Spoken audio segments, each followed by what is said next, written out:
છેલ્લા ઘણા સમયથી રાજ્યમાં ઠેર ઠેર જગ્યાએ બુલડોઝર ફરી રહ્યા છે, જે ગેરકાયદેસર દબાણો છે ને તેને દૂર કરવામાં આવી રહ્યા છે. ઘણા એવા મહાનગરો અમદાવાદ, સુરત, રાજકોટ કે વડોદરાથી લઈને હવે નાના નાના નગરો સુધી પણ બુલડોઝર પહોંચ્યા છે અને જે પણ ગેરકાયદેસર દબાણો છે તેને દૂર કરવામાં આવી રહ્યા છે. ત્યારે જૂનાગઢની અંદર પણ અત્યારે જૂનાગઢમાં આવેલા સરદારબાગ વિસ્તારમાં દબાણો દૂર કરવામાં આવ્યા છે. જૂનાગઢમાં વહીવટીતંત્ર દ્વારા આ દબાણો હટાવો ઝુંબેશ અત્યારે તેજ કરવામાં આવી.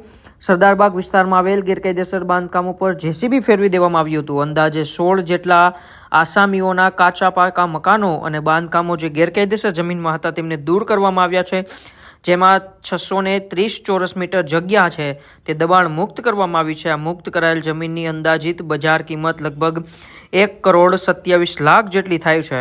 આ કામગીરીમાં મામલતદાર, જૂનાગઢ શહેરની ટીમ સાથે સાથે પીજીવીસીએલની ટીમ અને જૂનાગઢ કોર્પોરેશનની ટીમ દ્વારા સંયુક્ત રીતે મળીને આ કાર્યવાહી હાથ ધરવામાં આવી હતી. દબાણ ધારકોને 6 મહિના અગાઉ નોટિસ આપીને પૂરતો સમય આપવામાં આવ્યો હતો.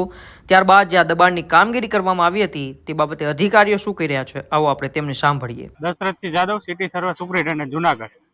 આજ રોજ સરદારબાગમાં આવેલા અલગ અલગ 16 જેટલા આસામીઓના કાચા પક્કા મકાન દૂર કરવાનું આયોજન કરવામાં આવેલ, જેમાં મામલતદાર શ્રી જૂનાગઢ શહેરની ટીમ, પીજીવીસીએલની ટીમ તેમજ કોર્પોરેશન જૂનાગઢની ટીમ દ્વારા સંકલિત કાર્યવાહી હાથ ધરવામાં આવેલ છે.